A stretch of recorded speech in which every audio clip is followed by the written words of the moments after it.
Shalom saudara-saudara yang terkasih dalam Tuhan Yesus Kristus, selamat pagi. Renungan kita pada hari ini diambil dari Esra pasal yang pertama, gitu ya. Judul renungan kita pada hari ini adalah pengaruh Allah. Seorang wanita gak bisa bensin di tengah perjalanan. Dia bingung karena tempat itu sepi dan asing baginya. Sementara dia hanya seorang diri. Dia semakin khawatir ketika seorang berpakaian lusuh mendekatinya. Degup jantungnya bertambah kencang. Takut jika orang itu berlaku jahat padanya. Namun ternyata gelandang itu menolongnya, membelikannya bensin menggunakan sebuah jerigen. Israel beroleh kebebasan dari Babel. Mereka diperbolehkan kembali ke Yerusalem. Hal ini sesuai dengan janji Allah kepada Israel yang menyatakan bahwa pembuangan itu hanya akan berlangsung selama 70 tahun. Namun siapa sangka, jika kebebasan ini mereka peroleh atas maklumat Raja Kores. Kores adalah seorang raja Persia yang berhasil menaklukkan Babel. Sebagai raja baru Babel, tindakan pertamanya adalah mendorong bangsa Yahudi kembali ke Yerusalem dan membangun kembali puing-puing rumah Allah. Kores merestui dan mencukupi persiapan, persediaan dan perjalanan mereka. Dia mengembalikan perlengkapan rumah Tuhan yang dulunya dirampas. Padahal Kores adalah seorang yang tidak mengenal Allah. Bagaimana hal ini terjadi? Tak lain karena pengaruh Allah sebagai pemegang kedaulatan. Dialah yang menggerakkan hati Kores. Tak ada yang mustahil bagi Tuhan. Dia dapat memakai siapapun menjadi alatnya. Sebab Allah berdaulat penuh dalam memerintah dunia, dengan meletakkan pemikiran yang seturut kehendaknya dalam diri manusia. Karena itu, bukan kepada manusia kita harus menaruh harapan, melainkan hanya kepada Allah saja. Letakkan pengharapan kepada Allah, karena Dia berdaulat penuh dalam memerintah dunia. Oke, mari kita lihat gitu ya, pembahasannya seperti apa. Sebuah impian yang sungguh-sungguh menjadi kenyataan dengan cara yang tidak pernah Anda pikirkan. Begitu ya, mari kita lihat. Kita baca Esra pasal yang pertama. Pada tahun pertama zaman Kores, Raja Negeri Persia, Tuhan menggerakkan hati Kores, Raja Persia itu untuk mengenalkan firman yang diucapkan oleh Yeremia, sehingga disiarkan di seluruh kerajaan Kores secara lisan dan tulisan pengumuman ini. Beginilah perintah Kores, Raja Persia. Segala kerajaan di bumi telah dikaruniakan kepadaku oleh Tuhan Allah semesta langit. Dia menugaskan aku untuk mendirikan rumah baginya di Yerusalem yang terletak di Yehuda. Siapa di antara kamu yang termasuk umatnya, Allahnya menyertainya, biarlah dia berangkat pulang ke Yerusalem yang terletak di Yehuda dan mendirikan rumah Tuhan Allah Israel, yakni Allah yang diam di Yerusalem. Dan setiap orang yang tertinggal dimanapun ia ada sebagai pendatang harus disokong oleh penduduk setempat dengan perak dan emas, harta benda dan ternak, di samping persembahan sukarela bagi rumah Allah yang ada di Yerusalem. Maka berkemas-kemaslah kepala-kepala kaum keluarga orang Yehuda dan orang-orang Benyamin, serta para imam dan orang-orang Lewi, yakni setiap orang yang hatinya digerakkan Allah untuk berangkat pulang dan mendirikan rumah Tuhan yang ada di Yerusalem. Dan segala orang di sekelilingnya mereka membantu mereka dengan barang-barang perak, dengan emas, harta benda, dan ternak, dan dengan pemberian yang indah-indah, selain dari segala sesuatu yang dipersembahkan dengan sukarela. Pula Raja Kores menyuruh mengeluarkan perlengkapan rumah Tuhan, yang telah diangkut Nebukadnezar dari Yerusalem dan yang ditaruhnya dalam kuil Allahnya. Kores Raja Persia itu menyuruh mengeluarkan semuanya itu di bawah pengawasan Mitredat, bendahara raja, yang menghitung seluruhnya bagi Sesbasar, pembesar di Yehuda. Inilah daftarnya: 30 bokor emas, 1000 bokor perak, 29 pisau, 30 piala emas, pula 410 piala perak, 1000 buah barang-barang lain. Barang-barang emas dan perak itu seluruhnya berjumlah 5.400. Semuanya itu dibawa oleh Sesbasar sewaktu orang-orang buangan itu dibawa pulang dari negeri Babel ke Yerusalem. Oke. Sekarang kehendak Tuhan melalui orang asing dia. Pada tahun pertama zaman Kores, Raja Negeri Persia, Tuhan menggerakkan hati Kores. Ya. Jadi sekalipun Kores ini adalah orang asing, bukan orang Yahudi maksudnya. Tetapi Tuhan bisa pakai Raja Persia ini untuk menggenapkan segala rencananya. Dari sini kita bisa melihat bahwa Tuhan yang kita percayai itu adalah Tuhan yang kreatif, yang bisa menggunakan peristiwa penjajahan bangsa Persia bisa dipakai untuk membawa bangsa Israel kembali ke Yerusalem. Saudara, bangsa Persia mengalahkan Babel itu bukan dengan tujuan khusus membebaskan bangsa Israel, bukan ya. Karena Israel gak ada kaitannya sama Persia. Persia itu menguasai Babel dengan tujuan karena memang Persia itu pengen menguasai dunia. Lah, pada waktu Persia itu mengalahkan Babel, kebetulan Babel sudah membawa penduduk-penduduk daripada Yerusalem, Israel, itu ke negeri Babel. Sehingga pada waktu Persia menyerang Babel, di tanah Babelnya itu sudah ada orang Israelnya. Sehingga ketika pada tahun pertama Kores memerintah ini, mereka mau dipulangkan. Jadi, Tuhan bisa membuat peristiwa yang sangat tidak mengenakan, yaitu dijajah. Bisa menjadi peristiwa yang menghasilkan sesuatu yang positif bagi kehidupan orang percaya.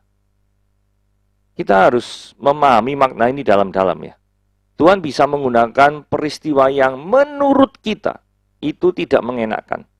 Tetapi justru itu adalah titik balik yang menjadi solusi atas segala permasalahan kita. Bangsa Israel dijajah oleh Babel 70 tahun. Bahkan selama 70 tahun nanti, kita lihat di bawah-bawah ayatnya nanti, itu bangsa Israel bisa membangun pemukiman, gitu. Jadi dia beda dengan kayak perbudakan di Mesir ya. Kalau perbudakan di Mesir memang benar-benar budak. Tapi pada waktu di Babel, mereka diberi kayak semacam kebebasan. Walaupun mereka harus mengabdi gitu ya. Kurang lebih kayak itu. Karena kalau misalkan mereka perbudakan kan gak mungkin ada kayak pemukiman khusus. Nanti kita lihat ya di kitab Yeremia ya. Yeremia 29. Nah, sekarang kita lihat apakah motivasi Kores yang sebenarnya. Kan Kores memberikan perintah, gitu. Segala kerajaan di bumi telah dikaruniakan kepadaku oleh Yahweh, Allah semesta langit. Saudara kalau lihat gini ya, kita bertanya-tanya ya, Kores ini orang yang tidak percaya Tuhan. Tapi kok bisa-bisanya mengatakan, segala kerajaan di bumi telah dikaruniakan kepadaku oleh Yahweh. Seolah-olah, segala apa yang dikuasai olehnya, ya, itu karena memang Yahweh yang memberikan kepadanya. Padahal dia tidak percaya loh. Apakah Kores ini sudah percaya Tuhan? Ataukah ini adalah strategi politiknya supaya bisa mengambil hati orang Israel yang menjadi tawanannya untuk setia kepadanya? Karena dia sudah seolah-olah ya, Kores ini jadi pahlawan, gitu, pahlawan karena membebaskan bangsa Israel. Nah, kalau dia itu menjadi pahlawan dan membebaskan bangsa Israel, apalagi mengizinkan bangsa Israel itu pulang ke Mesir, pulang ke tanah perjanjian, gitu, itu nanti kan pasti orang Israel kan memiliki perasaan berhutang kepada Kores. Apakah situasi yang seperti itu yang diharapkan oleh Kores? Mungkin saja. Saya memiliki pikiran yang terbuka untuk menerima itu bisa terjadi. Karena bagaimana mungkin seorang Kores yang tidak mengenal Yahweh bisa mengatakan kalimat yang berwarna merah? Segala kerajaan di bumi telah dikaruniakan kepadaku oleh Yahweh. Dan perhatikan, ini dikatakan pada tahun pertama zaman Kores. Artinya dia tidak memiliki waktu yang cukup untuk berinteraksi dengan orang Yahudi. Dan kalau memang dia convert dari orang yang kafir menjadi orang yang percaya, cukupkah waktu tahun pertama itu menjadikan dia sudah percaya pada Yahweh? Saya kok meragukan hal itu ya. Nah, ayat 3. Siapa di antara kamu termasuk umatnya, Allahnya menyertainya. Biarlah dia berangkat pulang ke Yerusalem yang terletak di Yehuda dan mendirikan rumah Yahweh Allah Israel, yakni Allah yang diam di Yerusalem. Diperbolehkan pulang ke Yerusalem adalah hal yang sangat membawa sukacita bagi setiap orang Israel. Ya. Setelah mereka hidup di pembuangan selama 70 tahun. Bayangkan kalau Anda hidup selama 70 tahun di pembuangan, terus kemudian disuruh pulang, kira-kira perasaannya apa? Pasti senang ya. Tetapi benarkah demikian? Nah, kita lihat ya. Ayat 5. Maka berkemaslah kepala-kepala kaum keluarga orang Yehuda dan orang Benyamin, serta para imam dan orang-orang Lewi, yakni setiap orang yang hatinya digerakkan Allah untuk berangkat pulang dan mendirikan rumah Tuhan yang ada di Yerusalem. Jadi perhatikan baik-baik ya. Yang berkemas adalah keluarga orang-orang Yehuda dan orang-orang Benyamin. Jadi orang-orang yang selama ini tinggal di Israel Selatan. Kalau di Israel Utara itu mereka dibuang ke Asyur, bukan ke Babel. Ya toh? Apakah diam di Babel selama 70 tahun justru membuat mereka merasa nyaman? Mari kita lihat. Yeremia pasal 29 ayat 4 sampai 7 dikatakan ini. Beginilah firman Tuhan semesta alam Allah Israel kepada semua orang buangan yang diangkut ke dalam pembuangan dari Yerusalem, Israel Selatannya, ke Babel. Dirikanlah rumah untuk kamu diami, buatlah kebun untuk kamu nikmati hasilnya. Berarti ini bukan diperbudak loh ya. Mereka mendirikan pemukiman, suruh mendirikan rumah kok, membuat kebun. Ambillah istri untuk memperanakan anak laki-laki dan perempuan, ambilkanlah istri bagi anak-anakmu laki-laki, dan carikanlah suami bagi anakmu perempuan, supaya mereka melahirkan anak laki-laki dan perempuan, agar di sana kamu bertambah banyak dan jangan berkurang. Jadi disuruh berkembang biak di Babel. Usahakanlah kesejahteraan kota kemana kamu aku buang, disuruh usahakan, bukan untuk against atau melawan. Berdoalah untuk kota itu kepada Yehova. Disuruh berdoa, sebab kesejahteraan kota Babel itu adalah kesejahteraan kotamu. Saudara, saya menduga, ketika sudah 70 tahun, mungkin mereka merasa nyaman justru di pembuangan. Bisa jadi. Karena mendirikan keluarga di sana, mendirikan rumah, mendirikan kebun, ada usahakan kesejahteraan, mereka juga berdoa. Nah, sekarang disuruh pulang. Ya, plus minus sih. Mungkin ada yang merasa senang, ada juga yang merasa sedih. Karena sudah mengusahakan beberapa lama, tapi kok disuruh pulang. Nah, ini gini ya. Ini suatu pelajaran yang sangat penting ini ya. Apa yang sebenarnya diusahakan oleh orang-orang itu di Babel, itu untuk sementara. Betul ya? Itu hanya sementara. Tujuan mereka yang terutama adalah untuk di Israel, kembali lagi ke Israel. Sama seperti kita hidup di dunia ini, itu adalah sementara saja. Bukan untuk selama-lamanya. Kita semua tahu itu dan mengamini, semua agama mengamini itu. Bahkan orang yang tidak percaya Tuhan pun mengamini itu. Kenapa? Karena mereka tahu suatu saat, one day of the time, mereka pasti akan meninggal, bukan? Mereka akan meninggalkan dunia ini. Jadi artinya mereka tahu prinsip kesementaraan itu ada ketika kita tinggal di dunia ini. Nah, pertanyaannya, di tengah kesementaraan di mana kita tinggal, yaitu di dunia ini, sudahkah kita menghasilkan nilai-nilai yang kekal di tengah kesementaraan ini? Itu yang paling penting kan? Apakah fokus pemikiran kita terhadap tinggal di Babel, dalam tanda kutip? Kalau misalnya prinsip kita tuh tinggal di Babel terus-menerus ya, pasti ketika disuruh pulang ke Yerusalem, pasti kecewa. Karena menganggap bahwa kesejahteraan Babel inilah, di Babel ini adalah sebagai tujuan akhir. Saudara, kalau Anda menganggap bahwa tujuan akhir Anda di dunia ini adalah untuk selama-lamanya tinggal di dunia ini, dan menikmati segala kenikmatan dunia ini, pasti Anda kecewa. Karena Anda diciptakan untuk kemuliaan nama Tuhan, bukan untuk menyenangkan hawa nafsu Anda. Saudara ngerti ya? Paralelisasi yang sedang saya paparkan barusan tadi. Oke, ayat 7. Raja Kores menyuruh mengeluarkan perlengkapan rumah Tuhan yang telah diangkut Nebukadnezar. Ini suatu perbedaan pemimpin ya. Kalau Nebukadnezar itu menyimpan seluruh jarahan, kalau Kores malah memberikan. Tujuannya untuk memberikan pasti, kalau menurut saya, itu pengen dia tuh terlihat, apa ya, sungguh-sungguh benar-benar menolong, gitu ya. Jadi Kores ini dalam melakukan kebijakannya tidak setengah-setengah. Dia secara mengejutkan mengembalikan semua perkakas bait Allah yang begitu megah dan mahal, ya waktu zaman Salomo buatnya ini, kepada bangsa Israel. Saudara, satu hal dalam satu sisi ya, kalau kita lihat ini, apakah saudara jika nolong orang, itu dengan sepenuh hati?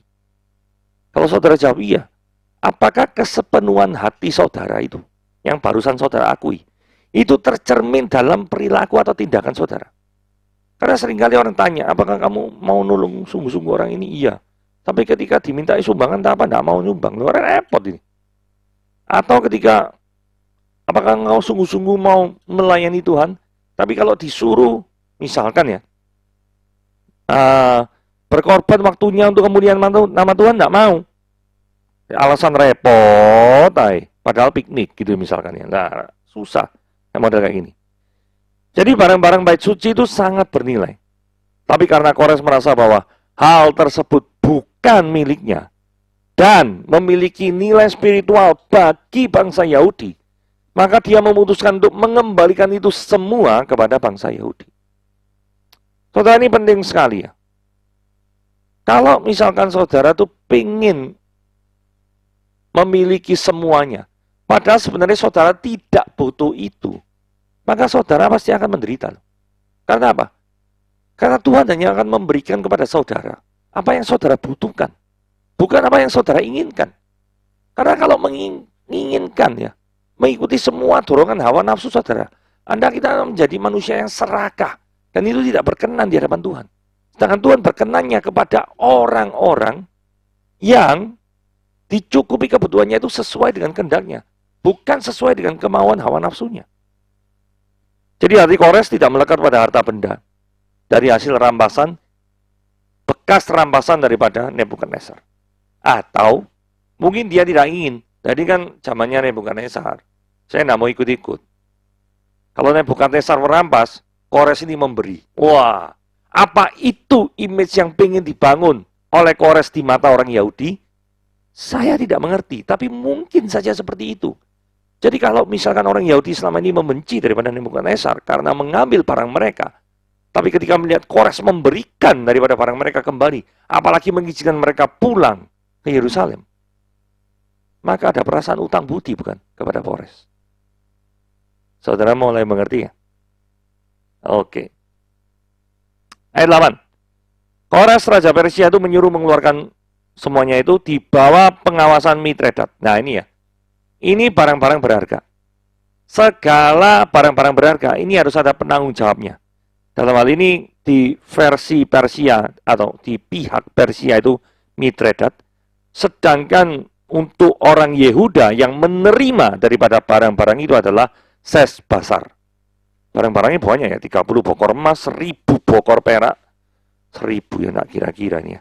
29 pisau, 30 piala emas, 410 piala perak, 1000 buah barang-barang lain. Ini bukan barang-barang yang sedikit, ini banyak barang-barang lain ya. Semua dirampasi oleh Nebukadnezar. Nebukadnezar gak ngerti butuh apa ndas, pokoknya dirampas di sama Nebukadnezar. Untungnya gue gak dilebur gitu ya. Kalau dilebur kan sudah hilang semua nih barang-barangnya. Nah kemudian semuanya katanya seluruhnya berjumlah 5.400 barang-barang semuanya itu ya. Dan semuanya dibawa oleh Sesbasar sewaktu orang-orang buangan ini dibawa pulang dari negeri Babel ke Yerusalem. Saudara, di sini ada serah terima. Saudara, Kores ini tidak main-main. Dia tidak mengizinkan adanya praktek korupsi ketika peristiwa serah terima barang ini terjadi. Sehingga kalau misalkan suatu saat ya, ada orang Yehuda yang komplain, loh barang ini kok nggak ada, kan sudah ada serah terima sama Mitredat sama Sesbasar. Nah kalau sudah serah terima tanda tangan kan nggak bisa dikomplain, kan gitu. Penanggung jawabnya ya Sesbasar. Nah seperti itu ya. Jadi dipercaya untuk menangani barang berharga ini ada sesuatu yang sangat penting. Saudara, hal berikutnya yang perlu kita pelajari, kita juga dipercaya untuk menangani barang yang berharga, yaitu apa? Berita Injil. Injil adalah suatu berita yang sangat berharga. Dengan berita Injil, kita bawa berita Injil untuk menyelamatkan orang, supaya orang itu dari yang seharusnya masuk neraka, mereka pindah masuk surga, karena percaya pada Yesus. Ini adalah jauh lebih berharga daripada barang-barang atau benda-benda yang ada di bait Allah yang dibangun oleh Salomo. Sekalipun itu bernilai ya. Tapi berita ini ya, wong yang bernilai aja perlu serah terima ya, perlu kawalan khusus. Apalagi berita ini. Berita di mana Yesus telah mati dan bangkit dan menyelamatkan setiap orang yang percaya padanya, dan Tuhan akan menyediakan surga, pasti, jaminan pasti keselamatan bagi orang yang percaya padanya. Bukankah ini adalah suatu berita sukacita yang berharga dan harus dibagikan kepada setiap orang yang belum mendengarnya? Oke, dari sini kita belajar untuk membagikan berita kepada setiap orang yang membutuhkan. Oke, sekian renungan kita pada hari ini. Tuhan Yesus memberkati.